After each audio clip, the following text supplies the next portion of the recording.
Por la sociedad civil nos acompaña la doctora Elena Luna Hernández, quien es integrante del equipo coordinador de la iniciativa Proequidad.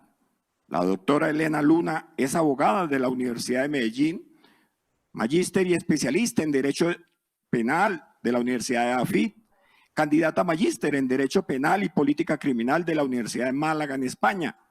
Se ha desempeñado como juez penal, auxiliar de magistrado en el Tribunal Superior de Antioquia, docente en posgrado de las universidades del Rosario y la Gran Colombia en Armenia, es columnista especializada en temas jurídicos. Doctora Elena, bienvenida. Un saludo, por favor. Muchísimas gracias. Buenas tardes a todos y a todas. Un saludo muy especial al doctor Fernando Carrillo, Procurador General de la Nación, al doctor Virgilio Hernández Castellanos, Procurador Delegado para la Defensa de los Derechos de la Infancia, la Adolescencia, la Familia y las Mujeres, a todos mis compañeros y compañeras de panel y a toda la audiencia virtual. Hago parte de la iniciativa Proequidad, una alianza voluntaria de activistas, lideresas víctimas y sobrevivientes, organizaciones, colectivos feministas y antipatriarcales que luchamos contra la explotación sexual y reproductiva desde el enfoque de derechos humanos de las mujeres y la niñez. A la fecha somos más de 40 activistas, 11 organizaciones y tenemos presencia en 11 ciudades del país. Un agradecimiento por esta invitación a la socialización de este valioso, de este importante informe nacional sobre el estado de cumplimiento del Gran Pacto por la Erradicación de la Trata de Personas y la Explotación Sexual en Colombia, que en un momento comentaremos. Gracias. Pública, representado por la doctora Ana María Peñuela. Sin lugar a dudas, el informe que se presenta sobre el cumplimiento de los pactos en la lucha contra la trata de personas y la explotación sexual de mujeres y niñas se constituye un instrumento que permitirá al Ministerio de Salud y Protección Social contar con un marco de referencia para potenciar los lineamientos y los derroteros que se deben adoptar para prevenir y combatir este tipo de violencias. Se debe garantizar el derecho a acceder a servicios de salud y el bienestar de las víctimas. Las atenciones en salud deben adaptarse para responder a las realidades y particularidades de este tipo de violencia y a la realidad de cada una de las víctimas y a sus contextos en particular y a los entornos en donde vive su cotidianidad. En este orden de ideas, desde el Ministerio estamos comprometidos a liderar las acciones que se dirijan al logro de un estándar tan alto como el propuesto en el informe que hoy fue socializado, compromiso que requerirá de acciones a mediano y largo plazo como sector y de acciones articuladas de los diferentes sectores. Para el Ministerio es un imperativo en el marco de la prevención de las violencias por razones de sexo y género y la atención a las víctimas de la trata de personas y la explotación sexual, generar acciones de carácter diferenciado en el marco de las competencias de los diferentes agentes del Sistema General de Seguridad Social en Salud. Se pretende que a través de los diferentes mecanismos se pueda incluir esta forma de violencia en las estrategias de gestión de la salud pública desde la promoción de los derechos y la prevención de la violencia, así como proponer los lineamientos técnicos para garantizar la atención individual a las víctimas y sus familias, partiendo de los efectos y daños que estas violencias generan en la salud física y en la salud mental. Por otra parte, existen grandes retos para el sector, tanto en la prevención, identificación de casos, así como en la atención articulada a las víctimas y sus familias. En consecuencia, en articulación con los diferentes sectores, son compromisos asumidos por parte de este ministerio los siguientes. El primero, impulsar acciones para el cambio cultural en las que se involucre tanto a la población, así como al talento humano en salud, orientadas no solo a cuestionar estereotipos e imaginarios de género, sino a transformarlos con prácticas concretas que permitan desde las acciones colectivas en salud incidir en la población a fin de poder identificar esta forma de violencia y sus riesgos y no normalizarla a través de mitos imaginarios o prácticas culturales nocivas. El segundo, generar acciones para involucrar a hombres en las estrategias promocionales de derechos encaminadas a cuestionar privilegios machistas y la estructura social que los hace partícipes en la generación de demanda de las distintas finalidades de trata de personas, tanto en las de tipo laboral como sexual. El tercero, establecer parámetros para la identificación de casos de trata interna, por parte del talento humano en salud en los prestadores de servicios de salud. El siguiente, generar los procesos de articulación para garantizar el aseguramiento en salud y acceso a la atención integral de las víctimas, tanto de trata externa como interna. Seguido de garantizar el acceso a los servicios de salud y una atención acorde a la realidad de las víctimas y sus contextos, teniendo en cuenta el entorno individual, el entorno familiar, el comunitario y el social, considerando a su vez las diferentes afectaciones en la salud física y en la salud mental. Es necesario optimizar los procesos de articulación intersectorial para involucrar a las secretarías de salud en los comités departamentales de lucha contra la trata de personas que permitan generar una respuesta eficaz e inmediata en el marco del principio de la debida diligencia administrativa y judicial. También, y esto realmente quisiéramos resaltarlo, generar a través del mecanismo articulador para el abordaje de las violencias por razones de sexo y género, las acciones de articulación para la formulación de rutas intersectoriales con los diferentes pueblos o comunidades indígenas. Esto es un reto muy importante y apremiante, que sean priorizados y en articulación con las autoridades municipales y distritales y departamentales según sus competencias. Finalmente, otro de los grandes retos que se presenta a lograr la articulación en departamentos, distritos y municipios entre el mecanismo articulador para el abordaje de las violencias por razones de sexo y género con los comités contra la trata de personas, para identificar objetivos y metas comunes frente a la prevención de esta violencia, para generar un cambio cultural y abordar determinantes sociales comunes con otras violencias, así como articular las acciones para generar una respuesta inmediata para la atención de las víctimas, para evitar la violencia institucional, evitar la duplicidad de acciones y optimizar los recursos, con el único propósito de obtener los mejores resultados no solamente en salud, sino también en el bienestar de las víctimas. Esperamos poder cumplir con el apoyo de los diferentes sectores que, según los hemos visto en el día de hoy, igualmente están comprometidos para una acción articulada y que pueda generar los mejores escenarios para evitar a toda costa este tipo de vulneración y avanzar como país hacia una sociedad mucho más equitativa y justa. Muchas gracias. Muchas gracias a usted, doctora Ana María Peñuela, representante del Ministerio de Salud Pública.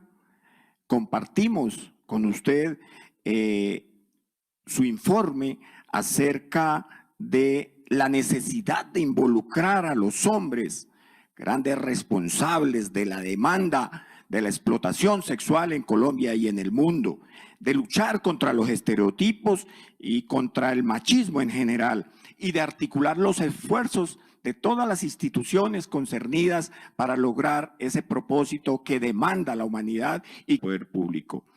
Continuamos el panel escuchando a la representante de la Federación Nacional de Comerciantes. Es importante su participación porque, como nos acaban de señalar, todos debemos citarnos a la solución de este problema, participar activamente, comprometernos activamente. Queremos escuchar entonces a la doctora Mónica Fadul Rosa, directora ejecutiva de FENALCO Bolívar. Doctora Mónica, tiene la palabra. Muchas gracias, doctor Virgilio. Circunstancias económicas desfavorables, exclusión sociales relevantes, desigualdades, inclusive la ubicación geográfica y el desarrollo de las actividades económicas de los territorios son causas eficientes para este flagelo y son situaciones definitivamente más acentuadas en algunas regiones, en nuestro caso, pues, de Colombia. Y en Cartagena, donde residimos y trabajamos, es una donde encajan estas circunstancias claramente. Recordemos que aquí fue el teatro infame del Tour de la Violación, que desató este enorme trabajo de conciliación de esfuerzos asumidos por el señor procurador y su equipo de trabajo y que hoy nos tiene participando en este evento histórico. ¿En qué debemos enfocarnos desde el sector privado con base en las experiencias de estos últimos años y lo que creemos que debemos seguir haciendo? Lo enumero. en fortalecer la participación en el comité interinstitucional, el diálogo constante y la interacción, ya lo decía el señor procurador en su intervención, es esencial para este y para todos los fines correctos de la sociedad.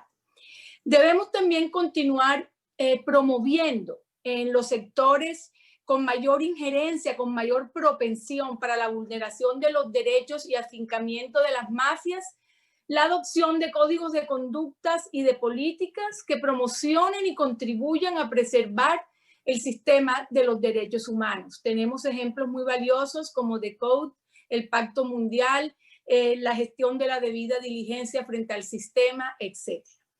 Debemos continuar profundizando y participando en los procesos de formación para ser más eficientes e inteligentes en las tareas que nos corresponden. En las empresas debemos perderle el temor a hablar de un sistema de derechos humanos y de un sistema de protección de derechos humanos como una corresponsabilidad, y bien se ha dicho, de todos y no solo unas solicitudes o unas demandas frente al Estado y el poder que él tiene sintetizado frente a todos los asociados. Tenemos que continuar sensibilizando a los empleadores frente a la posibilidad de contratar víctimas que han sido restablecidas o que están en ese proceso. Y decimos si es que esto sucede de verdad porque es un daño de verdad de condiciones catastróficas a nuestro modo de ver. Tenemos también que trabajar en los procesos de planeación territorial, tendiente a evitar que en los instrumentos de desarrollo, en unos esté perfectamente claro el trabajo que debe hacer el Estado y la sociedad frente al flagelo, pero también en evitar decisiones públicas como por ejemplo el reconocimiento de zonas de tolerancia, precisamente porque creemos, y siguiendo en esto al señor embajador, hay acciones y decisiones sociales que son inaceptables, y una como esta que se conversa mucho y se conversa mucho en regiones como la nuestra, va en sentido contrario a lo que estamos buscando. Hay que potenciar el conocimiento en promoción, promoción y preservación de los derechos humanos en las empresas. Ya lo había dicho y es un tema en el que tenemos que insistir. Nosotros hemos querido realizar estos procesos de formación masiva y no hemos tenido mucho éxito. Nuestro deber es no decaer frente a ello, pero debe convertirse, insistimos, y el gobierno ha hecho unos adelantos importantes en acopio con la cooperación para tener, digamos, una claridad de política de derechos humanos y empresas, y eso hay que seguirlo trabajando con mucho énfasis, mucha enjundia. Tenemos pues que asegurar con independencia del tamaño de las empresas, y digo con independencia del tamaño de las empresas porque Colombia es un país mayoritariamente de micro y pequeñas empresas. Entonces, sí es un proceso que pasa no solo por la educación en las escuelas que tienen que, digamos, suplir todo unas ausencias y unas carencias que tenemos en nuestras ciudades y en nuestras sociedades, sino también desde los diferentes, digamos, sectores que agrupan, o las diferentes institucionalidades que agrupan estas empresas para que sea una promoción virtuosa y una promoción masiva de los mismos. También tenemos que comunicar y rendir cuentas de la gestión.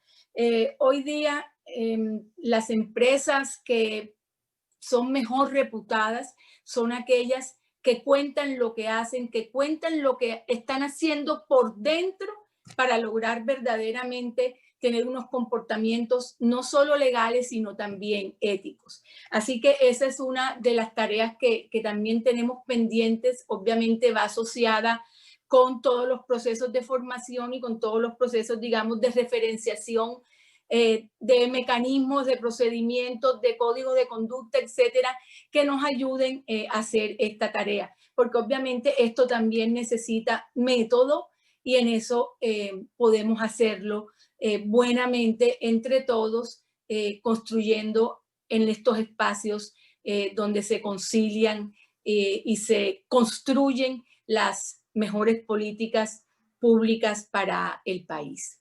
Muchas gracias. Muchas gracias, doctora Mónica Fadul. Qué importante haber escuchado la representación de los comerciantes en este evento, la representación de la empresa privada, recordándonos la necesidad de involucrarse la empresa privada con las entidades del Estado para trabajar de manera mancomunada contra este flagelo, además de rendir cuentas frente a la sociedad por su gestión de cara a la necesidad de no estimular estas prácticas nocivas para el ser humano y especialmente para la mujer. Seguidamente no podría quedar atrás la sociedad civil, fundamental su participación, fundamental escuchar sus enfoques. Doctora Elena Luna Hernández, miembro del equipo coordinador de la iniciativa Proequidad, queremos escuchar el enfoque acerca de ese grave fenómeno. Tiene la palabra, doctora Elena.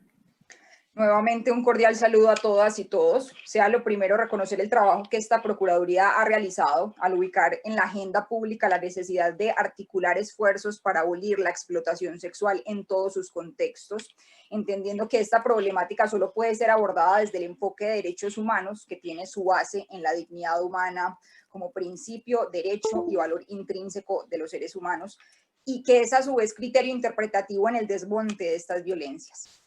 El papel de la Procuraduría como ente articulador es fundamental y esperamos que se siga fortaleciendo mucho más.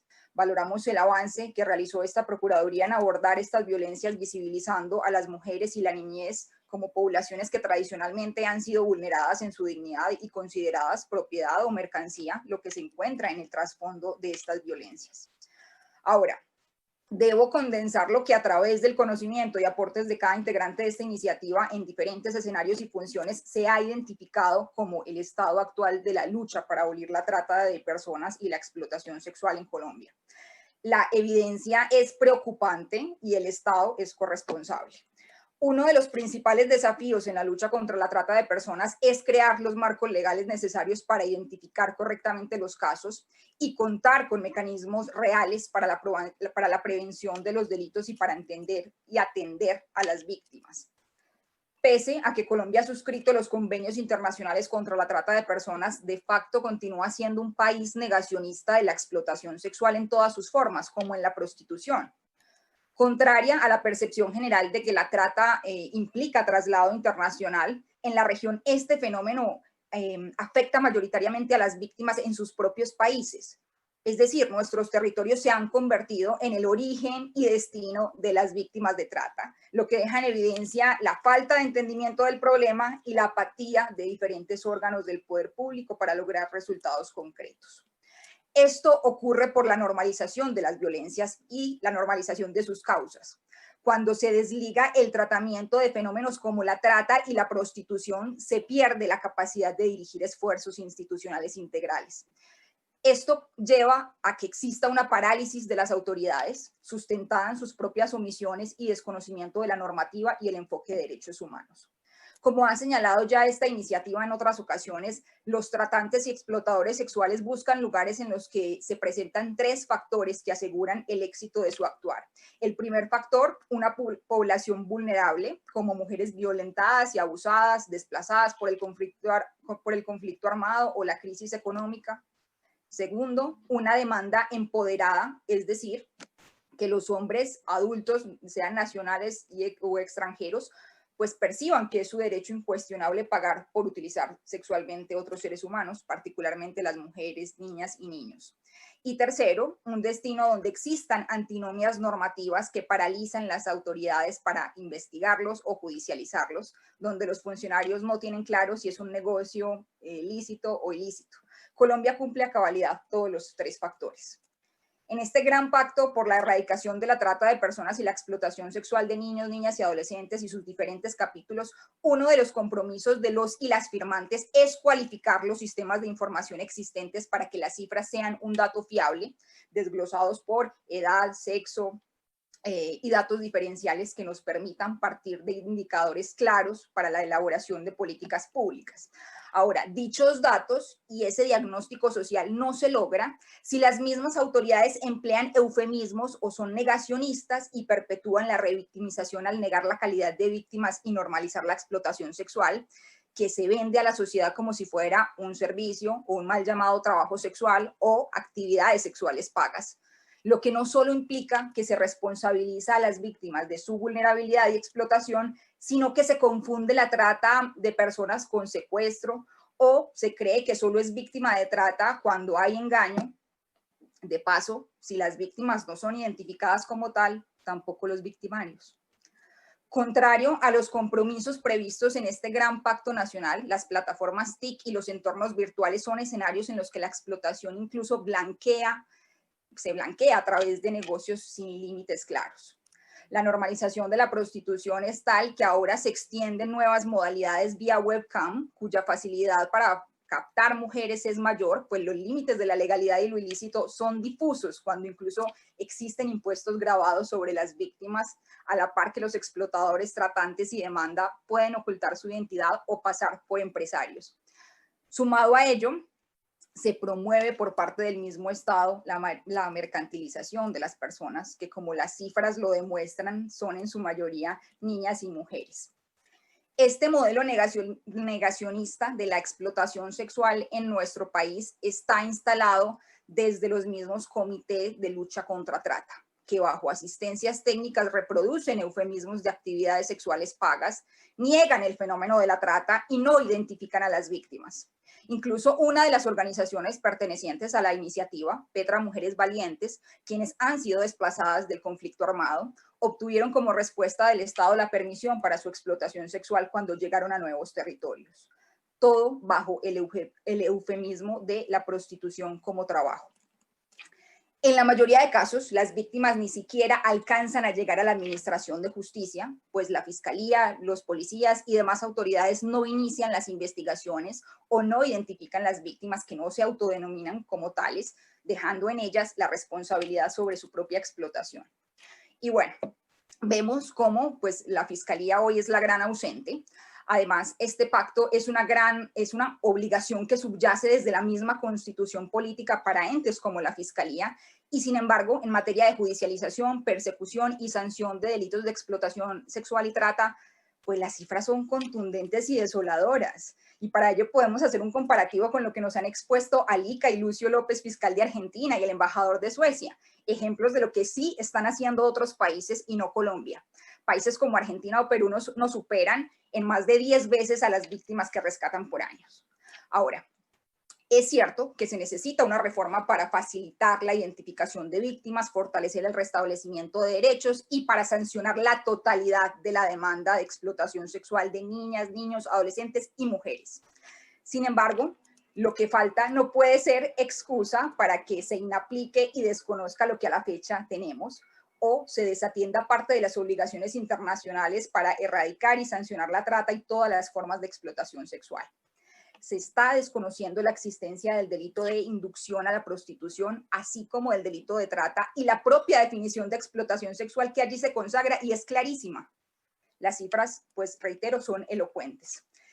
Se desconoce a tal punto el marco normativo internacional de derechos humanos, así como los tratados específicos sobre derechos humanos de las mujeres y niñez, que incluso el precedente de la Corte Constitucional es mal empleado o tergiversado, y la sentencia C636 de 2009, que generó un precedente obligatorio para la interpretación del delito de inducción a la prostitución, se deja de lado. Estudios amplios del área de la salud señalan que las víctimas de prostitución presentan un cuadro de estrés postraumático similar a sobrevivientes de tortura o guerra. Asimismo, otra principal afectación producida en la prostitución es la disociación. Esta opera como un fenómeno de defensa que le permite a la víctima sobrevivir en este entorno extremadamente violento. Esta realidad nos reitera que los fenómenos de la trata y la prostitución son indisociables y que aquí no cabe el falso dilema del consentimiento o libre elección. Aquí se habla es de dignidad humana. Y no se puede acabar la trata sin que a la par se propenda por la abolición de la prostitución. Ese es el compromiso de generar un punto de inflexión en la erradicación de la trata de personas y la explotación sexual. Estos pactos y seguimientos de la Procuraduría están dejando en evidencia el negacionismo de la trata, delito por el cual casi no tenemos condenas en un país cuyo índice de explotación pues es abismal. Normalizar, promover y no perseguir la demanda, sea en la prostitución, presencial o vía webcam y en todas sus manifestaciones, es contrario con una comprensión de dignidad humana como el derecho de todo ser humano a ser tratado como persona y no como objeto o mercancía, en tanto es utilizada como un instrumento para la satisfacción de quien paga y el lucro del proxeneta. La dignidad humana es irrenunciable y ninguna persona puede consentir válidamente su propia explotación, su propia mercantilización o instrumentalización. Esta iniciativa ciudadana, que seguirá creciendo, está comprometida a continuar haciendo veeduría en el cumplimiento de los pactos, que son a su vez compromisos del derecho internacional, que recientemente reiteran dicha necesidad de combatir la demanda como una de las causas de la trata y la explotación sexual a través de la recomendación número 38 de la CEDAW. Nos comprometemos a seguir generando cambios culturales, educativos e imaginarios, imaginarios sociales que se replican en todos los ámbitos, pero necesitamos que por parte de las instituciones y de sus funcionarios y funcionarias se materialice el proyecto de un Estado constitucional garantizando que ninguna persona sea comprada y terminando con la contradicción de considerar como un cliente a quien paga por la integridad sexual de una mujer, niño o niña. Los y las ciudadanas colombianas merecemos una vida libre de violencias. Eso es todo. Muchas gracias. Doctora Elena Luna Hernández, muchas gracias por su disertación desde el punto de vista de la sociedad civil. Gracias por acompañarnos en ese papel de hacer seguimiento al cumplimiento de los pactos contra la trata de personas y explotación sexual. No podemos poner en duda lo que usted acaba de manifestar, que Colombia es un país negacionista, con unos paradigmas que no le permiten reconocer este fenómeno que permea la sociedad y que ha permeado todos los municipios y regiones de nuestro país, así como la reproducción de eufemismos sobre los cuales debemos todos combatir. Muchas gracias por su disertación. Finalmente, y no menos importante, vamos a escuchar en el panel al doctor Juan Carlos Acero, docente de la Universidad Industrial de Santander, representante de la academia. Queremos escuchar cuál es el enfoque de la academia en relación con el papel del Estado y de la sociedad civil acerca de este grave fenómeno de la humanidad. Doctor Juan Carlos, tiene la palabra. Muchas gracias, doctora Hernández. De nuevo, un saludo muy especial a todos y todas. Como ustedes saben, la trata es un drama que viven miles de personas en todo el mundo, muchas de ellas niños, niñas y adolescentes. Así que no puedo menos que celebrar el esfuerzo de la Procuraduría para desplegar e implementar este gran pacto cuyo informe hemos conocido hoy. El Estado colombiano es garante de los derechos de las víctimas de la trata de personas. Al Estado le compete también la prevención del delito y la judicialización de los tratantes. Así pues, le corresponde asumir, como hace hoy, un papel clave en la lucha contra la trata y contra la explotación sexual. Sin embargo, la magnitud del problema, su carácter estructural y sus múltiples aristas implican que otros actores le acompañemos en este desafío. Resulta entonces de importancia que el Gran Pacto se esté realizando en un marco de corresponsabilidad y de movilización social. Este Gran Pacto nos ofrece una oportunidad para acordar nuevas estrategias con un enfoque nacional, pero también regional, que se materialicen en acciones concretas, medibles y articuladas. En el departamento de Santander, donde tuve la oportunidad de participar como representante de la Academia ante el Comité Departamental de Lucha contra la Trata, llevamos ya varios años estrechando relaciones muy fecundas entre las universidades y las entidades con competencias en lucha contra la trata. Algo semejante viene ocurriendo con la sociedad civil en el capítulo Colombia del Observatorio Latinoamericano de Lucha contra la Trata. De eso dan cuenta no solo el aumento de las investigaciones en el tema, sino también su inclusión en los planes de estudio y en todo tipo de actividades formativas, incluidas las prácticas llevadas a cabo por nuestros estudiantes, futuros profesionales que tendrán bajo su responsabilidad la prevención del delito y la asistencia de sus víctimas. En los minutos previos he escuchado con atención la presentación realizada por la doctora Amanda Arrieta y en respuesta quisiera compartir algunas ideas sobre el informe de los pactos por la erradicación de la trata de personas y la explotación sexual.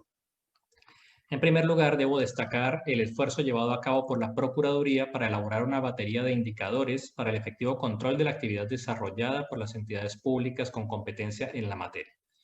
Una publicación reciente de Jacqueline Vargas, Joana Reyes y Mónica Chía habían apuntado a importantes falencias en este sentido, falencias que el informe contribuye en buena medida a subsanar. Dada la minuciosidad de los instrumentos utilizados, es muy probable que la recolección de la información implique un duro esfuerzo para los funcionarios y funcionarias, quienes a menudo llevan a cabo su labor con una gran convicción y compromiso, pero en un contexto de importante escasez de recursos. En este sentido, espero y confío que la información recolectada no solo tenga efectos disciplinarios en aquellos casos en los que haya lugar, sino que permita identificar fortalezas a resaltar, así como debilidades estructurales que requieran un incremento en el apoyo técnico, material y financiero por parte del Estado. La información compartida por ustedes hoy aquí puede ser de utilidad para los entes territoriales, pero también para el Gobierno nacional, en el sentido de tomar decisiones informadas sobre el presupuesto para la lucha contra la trata. En segundo lugar, ha llamado mi atención el interés que la Procuraduría ha mostrado por mejorar los sistemas de información, así como por identificar contextos, factores de riesgo y determinantes que sostienen el delito. Diferentes publicaciones a nivel mundial evidencian que la obtención de datos fiables sobre la trata es un reto que no solo se presenta en nuestro país y que es muy difícil de solucionar debido al carácter clandestino y multifacético del fenómeno. Sin embargo, es un reto que hay que enfrentar para la adecuada gestión del conocimiento que exige la Estrategia Nacional de Lucha contra la Trata. No está de más decir que la academia puede cumplir un papel muy relevante en el fortalecimiento de estos sistemas y en la realización de estudios exhaustivos sobre el delito. Recientemente hemos realizado un diagnóstico sobre la percepción pública de la trata de personas en Santander y confiamos que los resultados puedan ser de utilidad, por ejemplo, para un mejor diseño de las estrategias de prevención.